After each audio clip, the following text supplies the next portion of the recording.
Assalamualaikum warahmatullahi wabarakatuh, sahabat Yampi. Alhamdulillah, siang hari ini kita kehadiran petani muda milenial yang berhasil di bidang usaha hortikultura khususnya nanas. Siapa lagi? Yaitu Pak Agung Karma.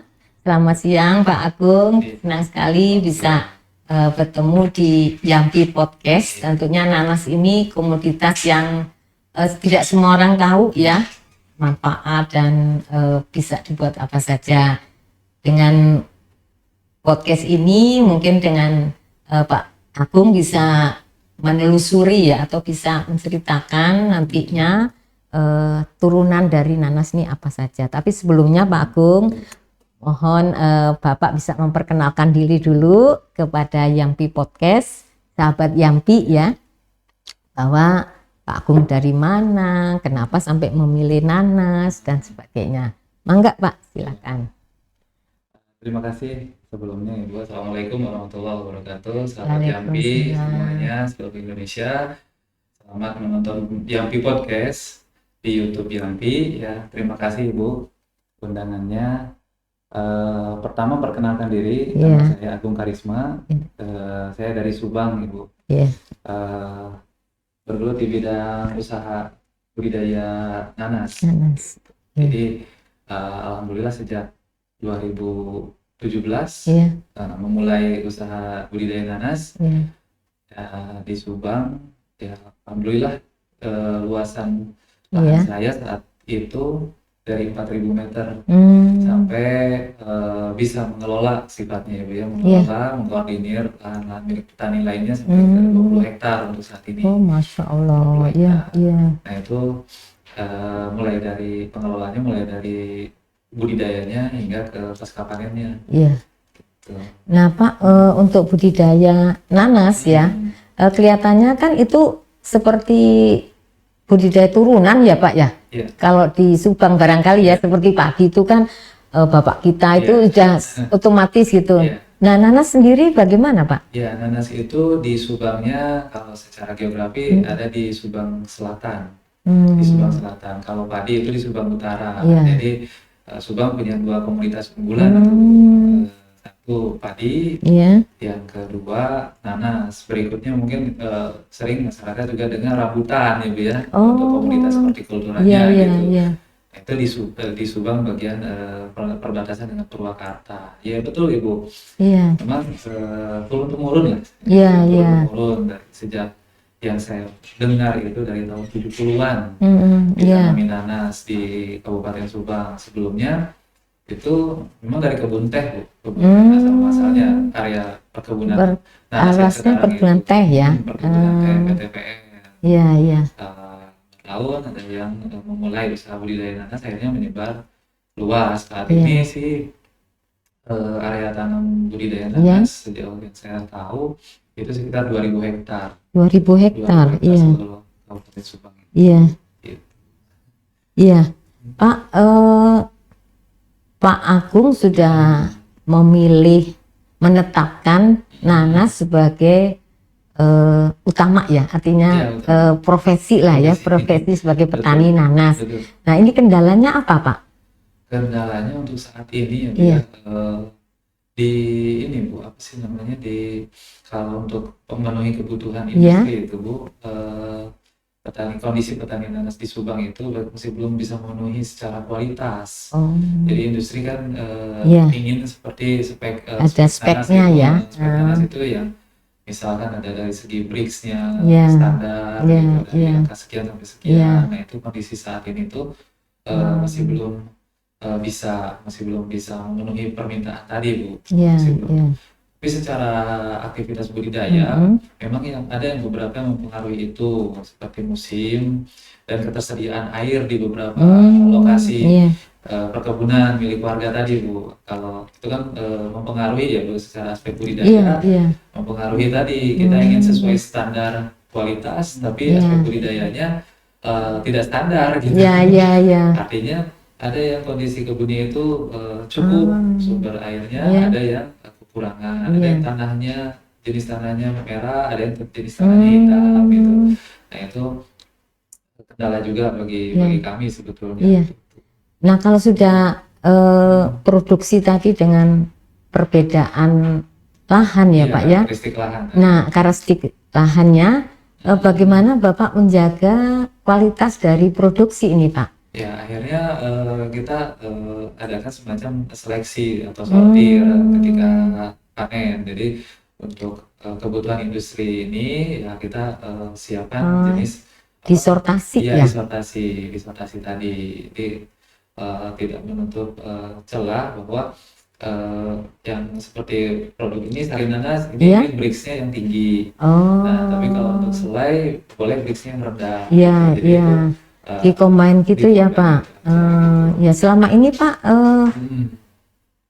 Bapak memasarkan langsung atau kerjasama atau bagaimana, Pak? Sebagian besar kerjasama. Kerjasama ya. Sebagian besar kerjasama dengan berbagai memasarkannya ya. Ada yang ke industri, ada yang ke pasar juga gitu. Pasar untuk buah segarnya iya. Itu pasar tradisional. Oh, pasar tradisional. Kios oleh-oleh. Iya. Iya. Nah, untuk pasar modern Bapak juga mensuplai. Iya, ada juga seperti Jogja, Serba gitu, ada Jogja, juga. Ya. Nah, ini Pak tadi mengenai sortasi ya. Dikaitkan juga dengan benih ya, Pak ya. Nah, benih bibitnya ini yang berkualitas tentunya ini bisa dijamin gitu ya, Pak? Ada ya. Ada. Kita ada prosedur penjaminan mutu bibit atau benih sebar yang baik ditanam di petani gitu. Kita ada prosedur melakukan langkah prosedur ini sertifikasi benih ya. Sertifikasi benih kerjasama dengan balai benih yang ada di tingkat provinsi ya Bu ya. Ada kita lakukan juga itu walaupun secara persentase mungkin nggak 100% ya Bu ya. Di area petani nanas yang ada di Subang menggunakan benih bersertifikat. Karena itu juga ada kendala dari segi itu biaya, ya Pak. Dari segi biaya untuk memastikan bibit yang bersertifikat itu juga kan biayanya lumayan. Berapa kebutuhan yang harus Bapak penuhi untuk nanas ini, Pak? Kebutuhan produksi maksud saya. Iya. Biaya atau? Ini buah ini kan Bapak kan ini ya produksinya buah. Iya, nah, permintaan pasar berapa? Tapi yang Bapak hasilkan belum terpenuhi gitu. Berapa sih kebutuhan pasarnya, Pak? Kalau untuk pasar berapa ton?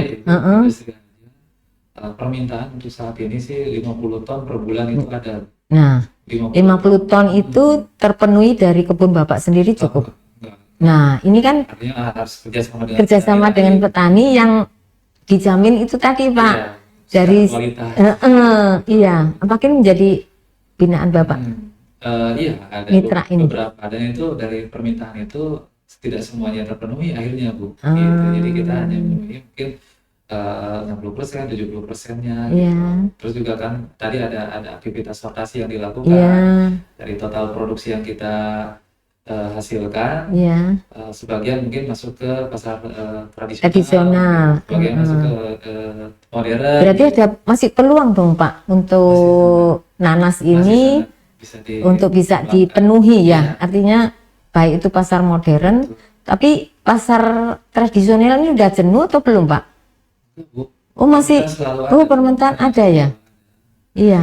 Nah Bapak bisa nggak memberikan informasi nanas yang manis dan ini gitu Pak? Maksudnya kan kita awam ya, sering kan suka kadang dapat asam kan. Nah gimana Pak cara mendeteksinya itu? Jadi nanas dari jenis nanas yang ada di Indonesia dulu aja ya Bu. Jadi ada 3 jenis nanas yang besar yang dari Indonesia itu. Yang pertama jenis smooth cayenne ini Bu, yang banyak di Subang itu jenisnya smooth cayenne. Dia karakteristiknya airnya banyak Bu. Airnya banyak. Dari segi rasa dia ada 2 campuran, ada 2 ini rasanya ada manis dan asam. Nah ini lebih cocok untuk olahan. Nah, kayak minuman-minuman gini ya Pak ya? Ya tapi banyak juga yang langsung dikonsumsi. Banyak juga. Nah yang kedua jenis nanas queen Bu. Queen itu banyak dibudidayakan di Pemalang. Itu lebih kecil dari segi ukuran, tapi dari segi rasa dia dominan manis. dan karakter buahnya itu berserat tanpa sedikit air. Buahnya Buahnya itu oh daging buahnya itu buahnya sedikit dagingnya air. Nah itu berserat. nah itu lebih cocok untuk nanas konsumsi. Jadi untuk dikonsumsi. Hmm. Jadi kalau untuk industri kurang cocok gitu. Tapi ada juga sebagian yang pakai juga untuk industri. Ya, Cuma ya, ya. jumlahnya nggak sebanyak jumlah industri yang butuh ada Oh, permintaan dari jenis nanas nanas kayak jenis queen tadi iya, industri kurang ya kurang karena permintaannya. ukurannya tadi Oh, kecil-kecil. kecil ya. Jadi dia maksimal di 1,5 kilo per buah. Per buah Nah, ya. sedangkan Yang semangkayan ini bisa semangkayan lebih ini dari itu, bisa 3 oh. kilo, 4 kilo. Terus saya lihat tuh kalau di Semarang kan ada yang gede Ada gitu tuh gede. jenisnya lain lagi Pak. Jenis sama Bu, sama Oh dengan sama. semangkayan. Cuma Oh. perbedaan di teknis budidaya aja. Jadi itu karena kandungan unsur haranya baik, bagus gitu di dalam tanahnya, jadi hasilnya buahnya juga besar. Meskipun dengan bibit yang sama. Bibit yang sama. Oh, Gitu. jadi ini menjadi peluang Bapak ya Iya. untuk bisa melakukan terobosan lagi gitu ya Pak ya untuk memberikan produksi besar, Iya. manis. Tapi kalau itu sih memang campur ya, manis dan rasa Ada asam asam sedikit. dan manisnya gitu. Satu lagi jenis nanas yang istilahnya namanya itu abacaki ya. Abacaki itu abacaki. nanas yang banyak dibudidaya di daerah Palembang. Itu dia panjang. Oh iya iya Palembang. Panjang, daunnya berduri mahkotanya itu. Sama dengan queen tadi juga daunnya berduri. Sedangkan kalau semangkayan ini daunnya nggak berduri. Iya iya. Nggak berduri, dia iya. polos gitu daunnya. Iya iya. Gitu. Tanpa duri. Gitu. Itu perbedaan tadi. Jadi yang abacaki juga sama, karakter daging buahnya itu kering ya.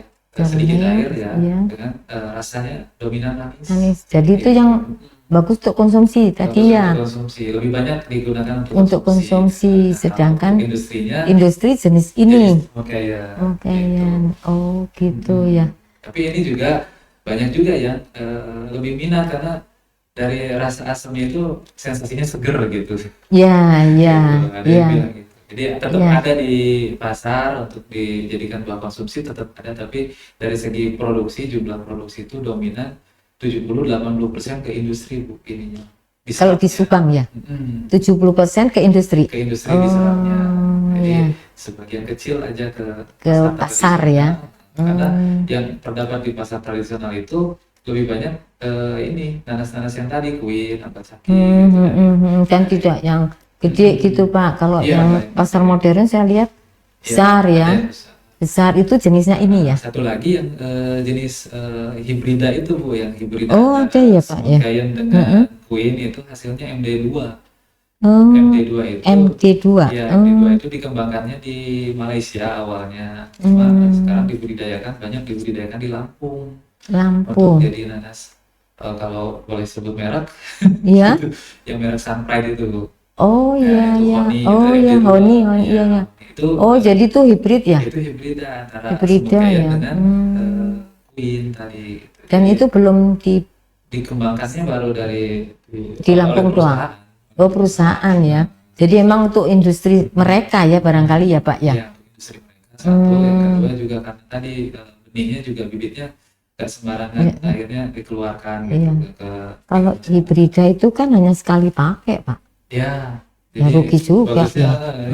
gitu. Jadi dari hasil anakan atau mahkota yang ditanam itu bisa jadi hasilnya beda. Enggak, iya artinya nggak akan sama dengan Nggak akan sama. yang bibit pertama Bibit ya. Betul. Hibrida itu jenis.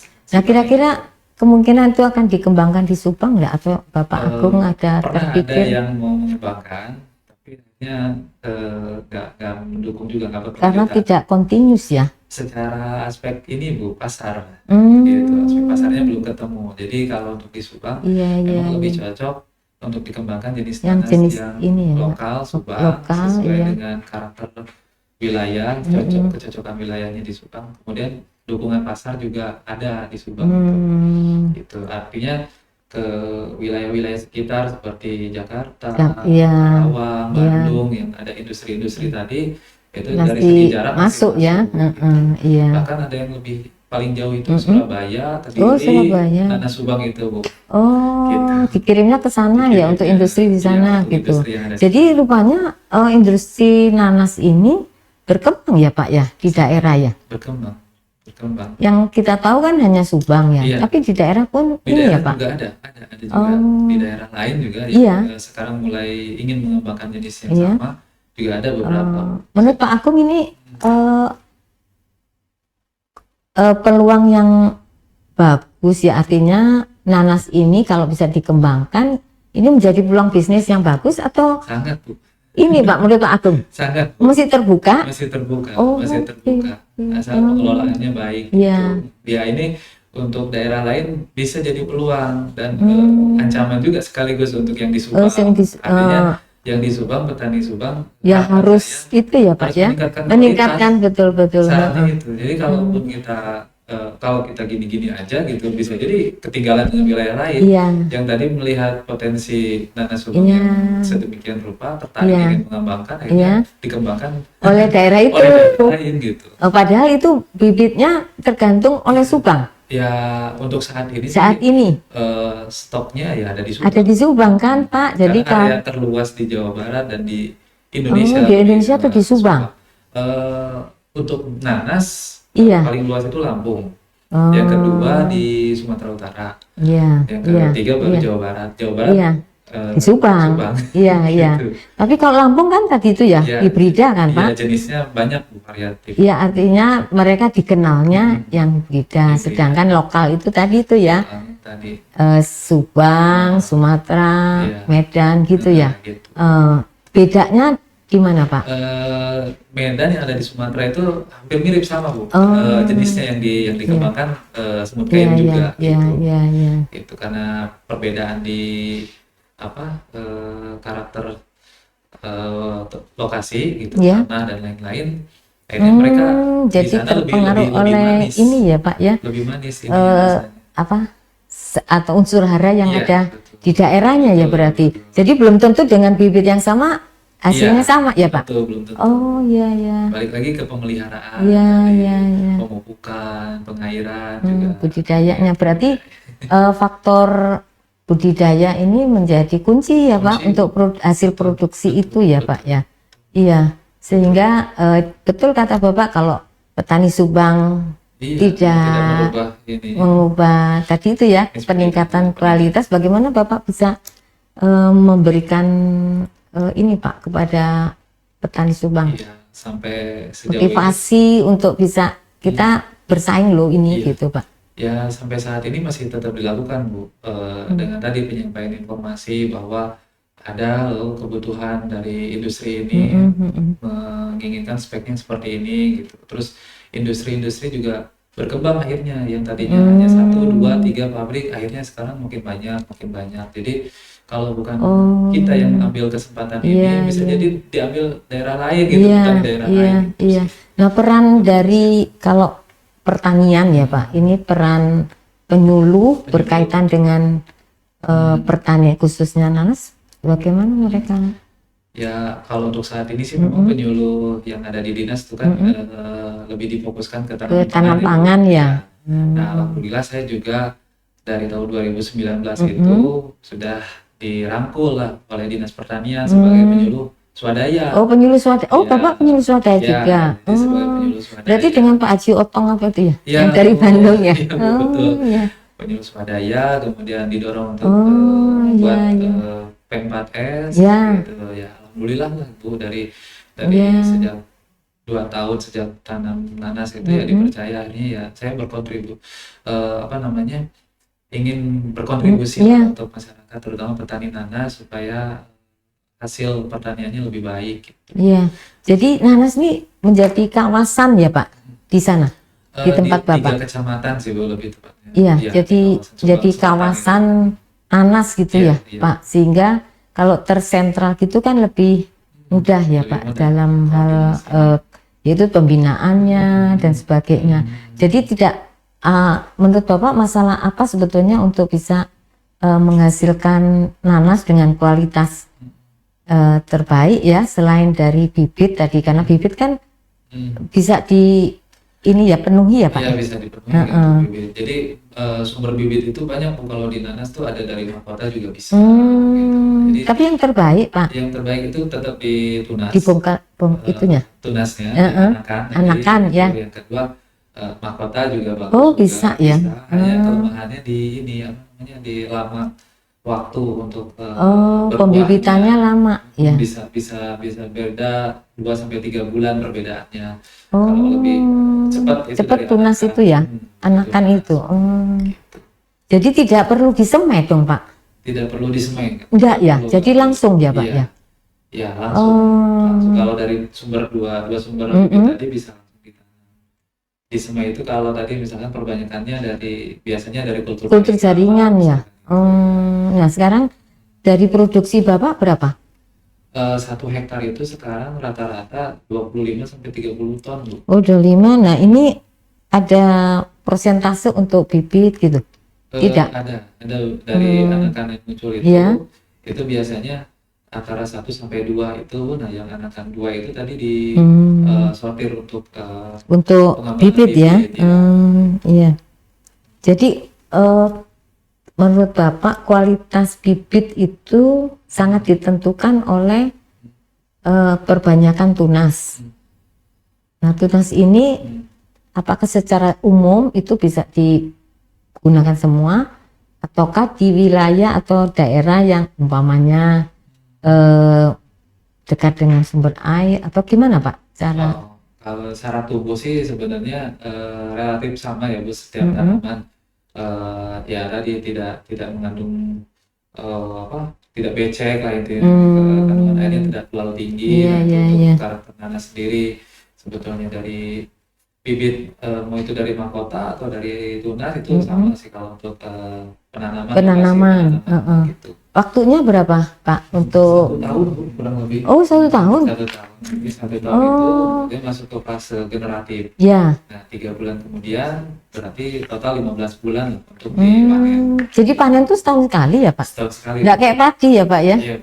Kalau padi kan bisa setahun 3 kali. Iya. Oh, ini hanya setahun sekali. Setahun sekali. Cuma ya itu tadi, satu area yang kita tanam misalkan bulan Januari, ini bulan Desember gitu ya? Enggak, oh malah tambah lagi ya? 15 bulan kan, jadi bulan Maret. Nah, yang kita tanam bulan Maret bisa jadi panennya 15 bulan kemudian. Jadi bisa dibilang tidak ada musim kan kalau untuk nanas. Iya. Gitu. Beda dengan mangga dari Iya. Oh, mangga kan Desember gitu ya, atau apa ini? Durian gitu. Iya. Itu memang musiman. Tapi kalau buah nanas tadi tergantung gimana kita budidaya di bagian ini Bu, forcingnya itu untuk menyeragamkan pembungaan buahan. Kita mau panen buah apa, buah tanggal bulan berapa, itu bisa, kuncinya di pembungaan itu ya. Pemberian hormon tadi. Iya. Jadi kalau untuk di Subang sendiri sepanjang tahun memang ada aja buahnya. Cuma ada bulan-bulan tertentu yang berarti harus ini ya Pak, harus diatur pola tanam ya. Betul. Baiknya gitu. Iya. Jadi biar tiap ini panen ya gitu ya? Tiap bulan panen. Iya. Bisa. Itu dilakukan? Bisa sudah? dilakukan. Oh, sudah dilakukan ya. Jadi ada petani A misalnya tanam bulan apa gitu. Cuma biasanya emang kalau untuk tanam rata-rata di awal musim hujan ya. Musim hujan. Untuk pertumbuhan vegetatifnya kan supaya lebih bagus gitu. Nah, tinggal nanti ke depannya untuk pembungaannya itu yang diatur. Pembungaannya itu misalkan jadi kayak buah naga ya. Buah naga kan juga pembungaannya harus manual. Kalau ini sama manual Pak? Enggak sih Bu kalau ini. Oh enggak, serbuk. Jadi sebelum keluar bunga itu lah dikasih hormon tadi. Kalau yang dimaksud Ibu tadi kan memang penyerbukan. Iya itu kan harus dibantu sama kita. Iya, maksudnya manusia terlibat gitu. Dibantu. Ini enggak ya? Enggak. Hanya pemberian hormon tadi ya. Sebelum keluar bunganya. Ya. Pak, kalau untuk hasilnya ya, maksud saya Bapak memasarkan tadi kan ada pasar tradisional ya, terus modern. Ada industri modern. Nah, proporsional yang menurut Bapak yang ini memberikan peluang dan memberikan pendapatan yang lebih baik yang mana Pak? Tentunya kalau dari segi harga itu pasar modern Bu. Pasar modern. Tentunya dengan spek tadi ya Pak ya. Dan spek tadi. Hanya kan kendalanya di pasar modern kan kuantitasnya juga nggak banyak, Ya, nggak sebanyak ya. untuk kebutuhan industri. Industri. Industri tadi satu bulan bisa Oh, iya. 50 ton gitu. Iya, Satu iya, itu iya, satu iya. industri Bu. Belum bicara Iya, industri di kota lain kota. misalkan Iya, gitu. iya, Gitu iya, iya. permintaannya seperti itu. Iya, iya. Gitu. Oh, jadi masih Hmm, besar ya Pak ya. Bisa. Nah, selain masarkan secara itu kontrak mungkin ya Pak ya. Iya, Kalau dengan MOU. pasar modern, dengan Kontrak. industri ya. Apakah Bapak memanfaatkan melalui sosial media? Sosial media, Facebook ya Bu ya, mungkin kalau untuk saat ini sifatnya ya tadi informasi aja bahwa ada panen, misalkan stok tersedia stok. Iya, Cuma balik iya. lagi kalau untuk transaksinya masih manual, masih artinya kita ketemu di lokasi Iya. gitu. Jadi hanya gitu. memanfaatkan sebagai Informasi ya, informasi ya. Tapi kalau Oh. untuk di platform e-commerce misalnya Mm-mm. marketplace gitu, Iya, iya. belum sampai ke apa namanya untuk Sekar. buah segarnya belum. Sekar. Paling olahannya iya. Olahan ya. Olahannya iya kita Iya. untuk produk olahan pasti kita Iya. memanfaatkan Nah, e-commerce. produk olahan ini melalui industri ya Pak ya. Iya. Nah, itu Bapak sendiri atau Iya. kerjasama atau Yang apa tuh? yang menghasilkan Untuk memasarkan produknya menghasilkan ini yang itu menghasilkan sendiri industri Bapak yang industri. Bapak kelola sendiri. Oh, enggak, saya sebagai supplier. Oh, supplier Nah, industrinya ada lagi ya. Nah, ini berapa sudah kerjasamanya Pak? Artinya kan tadi itu banyak ya Pak produksinya, apakah terserap semua oleh industri A gitu, apa Bapak bekerja sama dengan industri B? Beberapa sih. Oh, beberapa ya. Saya minimal 2 yang ada saat ini ya. Iya, iya. Oh, minimal 2 ya. Sebelumnya ada 3, 4 gitu Bu, industri. Cuma iya. Untuk saat ini kita fokus ke 2 yang tadi gitu ya. Iya. Pertama yang dengan dompet apa, yang kedua yang di Bandung ada juga. Oh, ada juga Bandung. industri besar juga Bu itu Bu. Oh, Gitu. iya, iya. Mereknya Nabati. Nabat. Iya, kayak pernah dengar ya. Nah, Artinya turunannya ini berapa varian Pak? Artinya kan tadi bisa Bisari, bisa selai isian nastar. Ini oh, selai roti. oh gitu. Terus masih ada lagi ya? Tadi ada berapa yang varian? kita kembangkan konsentrat. Oh, tadi ya? Ya, pura sama konsentrat itu ya. Kemudian ada juga ini apa namanya? Frozennya. Oh, frozen. Iya, iya, iya. Jadi tergantung permintaan Bu. Kalau ada permintaan misalkan nanas isian nastar ya kita produksi isian nastar. Iya, iya, iya. Kalau selai roti itu ya umum lah, kalau ini umum. Selain yang tadi yang industri ini kan industri ibaratnya ini menengah lah. UMKM bukan Pak? Iya, UMKM tapi sudah lebih naik besar, lagi. lebih besar di industri rumahan. Iya, iya. Nah,